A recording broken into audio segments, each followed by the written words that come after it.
Olá a todos, meu nome é Silvana Bárbara, eu sou socióloga, administradora de empresas e produtora cultural. Eu estou trabalhando nessa área de gestão cultural, tanto para estados quanto municípios, e também na área de produção artística desde 2011. E eu estou aqui hoje para falar um pouquinho com vocês. Esse bate-papo faz parte do projeto PROAC Expresso Direto, o PROAC 39, de 2021, e a gente inicia hoje então uma série dessas conversas, né? E a nossa abordagem hoje é em relação à importância do portfólio. Nesses anos todos, né, trabalhando, tanto atendendo artista quanto organizações e empreendimentos culturais, é muito constante a gente se deparar, né, com os momentos em que o portfólio é solicitado, seja ele em editais, seja ele para uma apresentação de um artista num espaço novo, enfim. O fato é que a experiência, infelizmente, está mostrando que ele há muito tempo vem sendo negligenciado por todos os lados, né? Pelos artistas, pelas instituições, e aí a gente fica um pouquinho sem entender como é que isso acontece, porque se ele espelha, se ele deveria espelhar exatamente o que a gente faz, e a gente percebe que a carreira, né, de vários artistas e o histórico de vários estabelecimentos mostra uma série de realizações, fica incoerente muitas vezes quando a gente pega um portfólio e ele não espelha essa realidade. E aí a gente se pergunta, né, por que isso acontece? E uma das questões, né, que a gente normalmente levanta é que nessa correria do dia a dia, a gente até vai armazenando e todos os registros, né, fotografias, artigos, tudo que vai saindo a respeito do trabalho. Mas muitas vezes a gente não tem um tempo ou não dedica um tempo importante para a organização desse material todo que a gente foi juntando no decorrer da carreira, no decorrer da vida, né, do estabelecimento, do espaço cultural, enfim, do empreendedor, do gestor.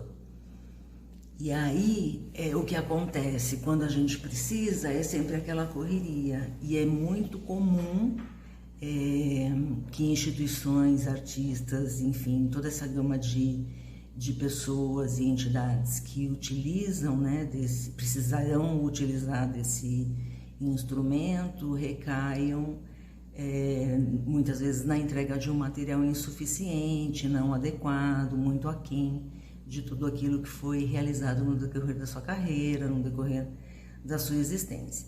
Por isso, quando eu me inscrevi nesse edital do PROAC, eu pensei em falar no portfólio criativo, mas muito mais do que criativo, na importância mesmo da organização, né, de todo esse material, que vai fazer parte de como a gente vai contar a nossa história. Porque, na verdade, o portfólio nada mais é do que um compilado de tudo que a gente realizou durante um determinado período, e aí, naquele momento em que está sendo solicitado, a gente precisa dar uma parada e selecionar quais as matérias, né, quais as realizações mais importantes. A gente não precisa colocar tudo que fizemos no decorrer da nossa carreira artística ou da vida daquela organização, mas sim colocar as coisas mais relevantes. Se ela tem mais de uma área, né, se ela tem uma expertise em mais de uma área, enfim, trabalha com crianças, com idosos, com com várias atividades, né? Então, ela aborda, no caso de uma organização, por exemplo, a área social, a área cultural, a área de esportes, enfim, e todas são igualmente importantes, ou tem uma mais importante que a outra. Então, na hora de construir o portfólio, a gente vai, né, se perguntar isso: qual é a abordagem que eu quero dar e quais são os assuntos dentro de cada uma dessas divisões, né, que eu quero elencar, enfim, em que ordem eu vou mostrar isso.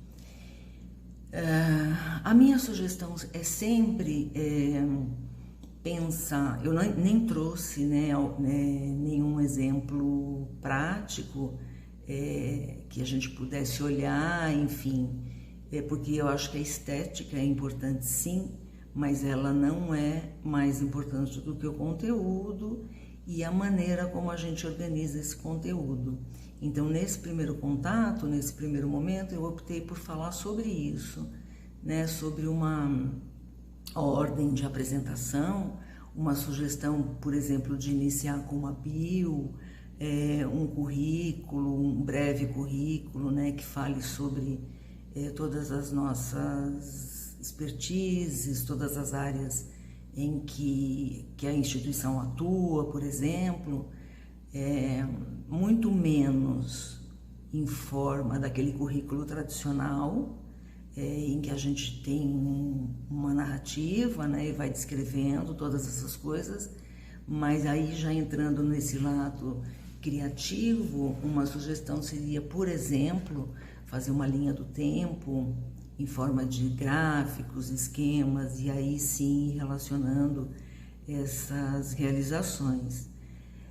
Um outro momento eu acho importante, né, além da nossa mini bio, se for do artista, né, enfim, essa biografia enquanto pessoa, o currículo mostraria então mais a parte dele enquanto artista.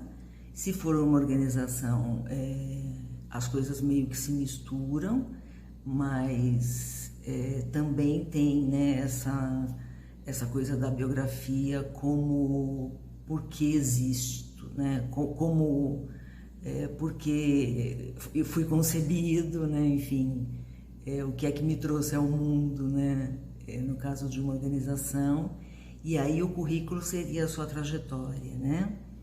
E num terceiro momento eu colocaria, dependendo também da ordem, da importância desse conteúdo, né, do que existe para se colocar nesse conteúdo, eu colocaria algumas subdivisões como prêmios que sejam relevantes e que sejam importantes de serem mencionados, eventos em que eu participei ou que eu organizei, eu enquanto artista ou eu enquanto organização, vale para os dois também. E aí dentro eu posso ter eventos muito grandes e muito importantes em que não fui a organizadora geral, por exemplo, mas vale a pena ser mencionado. E posso ter eventos que pareçam até pequenos, enfim, né? Talvez num primeiro momento pensássemos que seria menos relevante, mas eu fui a organizadora geral, eu tenho a concepção, eu criei, né, todos os detalhes do evento, então merece ser mencionado. E aí, dentro dessas divisões, né, de premiação e de eventos, a gente escolheria os melhores cases. A sugestão seria essa. Os cases são esses exemplos, né, só os melhores, só os maiores, mas alguns, porque senão fica muito cansativo, ninguém, né, vai ter tempo de realmente parar para olhar tudo isso em detalhes.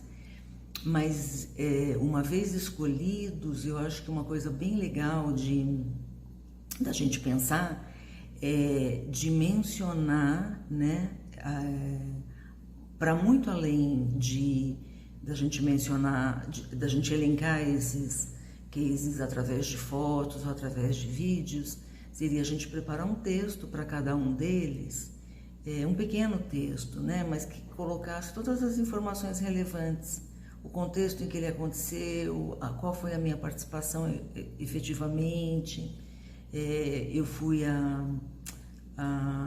pessoa que fez a concepção desse evento, né, que idealizou ou não, eu sou convidada, como é que acontece? Porque contextualizar os eventos facilita muito a vida, né, de quem está de quem está nos observando através do portfólio. A gente fala que elaborar o case seria escrever efetivamente qual foi a nossa participação dentro desse projeto, porque isso dá a real dimensão para quem está avaliando da nossa experiência, né? Eu fiz aqui um roteirinho para a gente não se perder, e eu penso também que nessa última divisão, né, que a gente falou do portfólio, da construção dele, que é a bio, o currículo e depois essa parte da premiação, dos eventos, é muito importante a gente lembrar nesse detalhamento dos cases, sempre que possível, de mencionar os resultados. Se a gente tiver, né, os resultados daquela ação, quanto que aquele evento impactou, de que forma, quantas pessoas, foi em uma determinada região, ele teve um impacto mais amplo. Nem sempre a gente vai ter todas as informações, né, sobre um evento, enfim, ainda mais se forem eventos recentes, a gente vai construindo, né, a consolidação desse evento. Mas sempre que a gente tiver, esses resultados fazem muita diferença, né? Vão impactar de forma muito positiva, assim, essa avaliação. Por fim, eu acho que tem uma parte que é bem sensível de lidar e de falar, mas que pode fazer parte do nosso portfólio, e pode fazer parte se fizer sentido, que é o seguinte: às vezes a gente tem um determinado hobby, aí eu sou um escritor e tenho hábitos de frequentar feiras, enfim, ou de fazer eventos e produzir conteúdos ligados à literatura, mas não faz parte do meu trabalho, não é esse o meu dia a dia. Mas eu tenho, é como se fosse uma extensão dele, né? Uma forma mais lúdica de trabalhar com esse hobby, o que a gente poderia chamar de hobby, e daí faria sentido a gente colocar essas atividades dentro do nosso portfólio, porque elas conversam, né? Tem um link entre elas, e aí faria todo sentido a gente mencionar. É como se isso potencializasse um pouco, né, as nossas ações para um campo mais da ludicidade, enfim. Eu acho que por enquanto, assim, para a gente pensar numa introdução ao que sobre a importância, né, de falar desse instrumento que é o portfólio, eu acho que a gente pode ficar por aqui. Eu me coloco à disposição de quem quiser aprofundar o assunto, ou quiser exemplos práticos. Eu tenho, de uma certa forma, não sei se eu posso chamar isso de privilégio, mas de ter estado dos dois lados, né? Enquanto gestora cultural, de estar recebendo, né? De estar solicitando, através das nossas ações dentro do Estado, portfólios dos artistas para preencherem a nossa programação anual, ou algum evento específico, né, que acontecia, enfim, durante o calendário. Então, de receber e avaliar junto com a equipe técnica esse item, né, de todo o processo. O portfólio era um item bem importante do processo de seleção. Então eu recebia e tinha um pouco de noção do que acontecia e de onde estavam as maiores dificuldades dos artistas em geral, ou mesmo das organizações, quando a gente fazia chamada de organizações para administrarem determinado segmento, né, da atividade cultural do Estado. Então eu percebia que, por isso que eu falo desde o começo, tanto da classe artística quanto das organizações, porque é um lugar meio comum essa dificuldade de estar com o portfólio atualizado, de estar com o portfólio que realmente expresse e mostre, né, todo o potencial do artista ou da instituição. E também estive do outro lado, né, enquanto produtora, produzindo esses portfólios, né, para os artistas que eu represento, e para as instituições para as quais eu presto consultoria.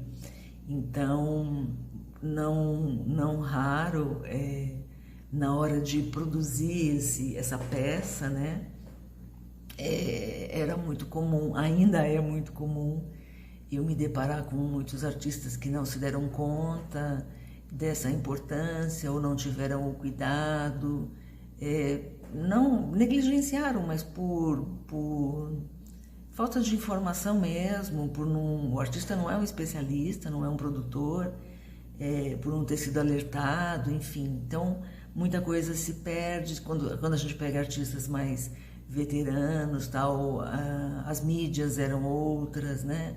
Não foram sendo atualizados aqueles conteúdos, então muita coisa se perdeu, o que é uma grande pena. Mas isso também acontece com organizações que ficavam muito em fotos, em papel, e não digitalizavam.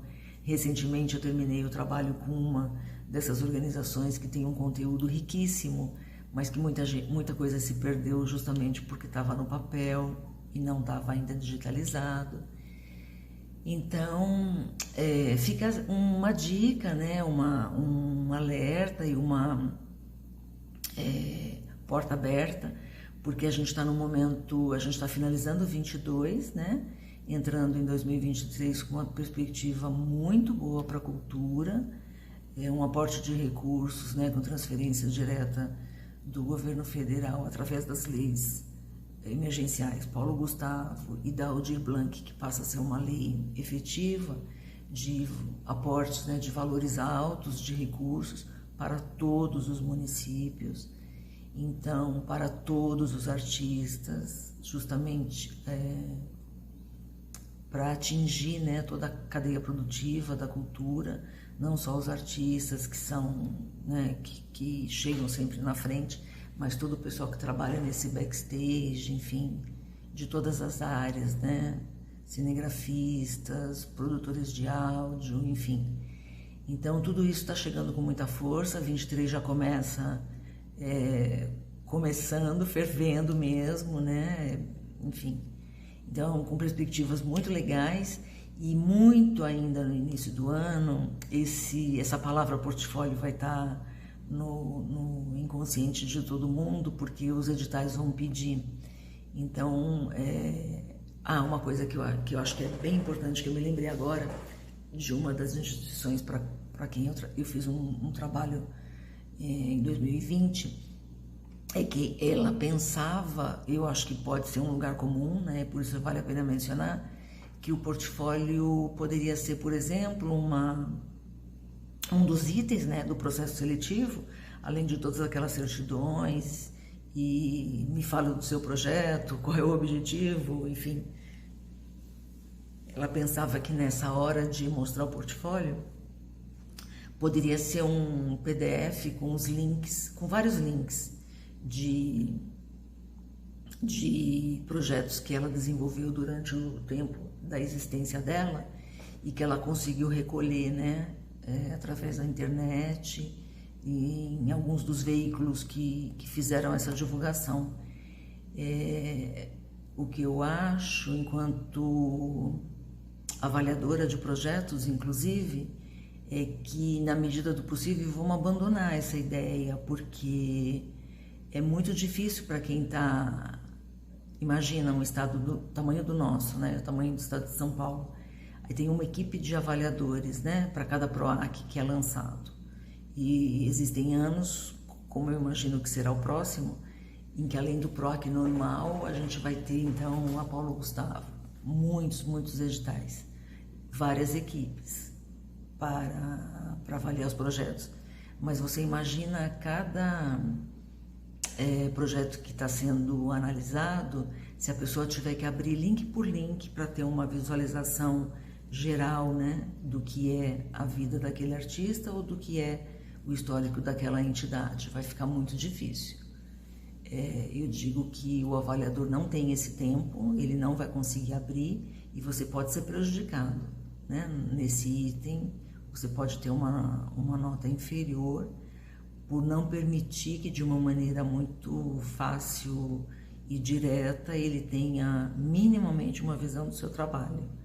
Eu acho que alguns links podem ser colocados sim, como matérias, enfim, mas o básico a gente tem que mostrar ali, né? Abriu o documento e aí, ou se for um portfólio online, que também super vale, você clicou, abriu e você tem que ver a história dessa pessoa, dessa organização de uma maneira muito rápida. Não dá para ficar clicando link a link.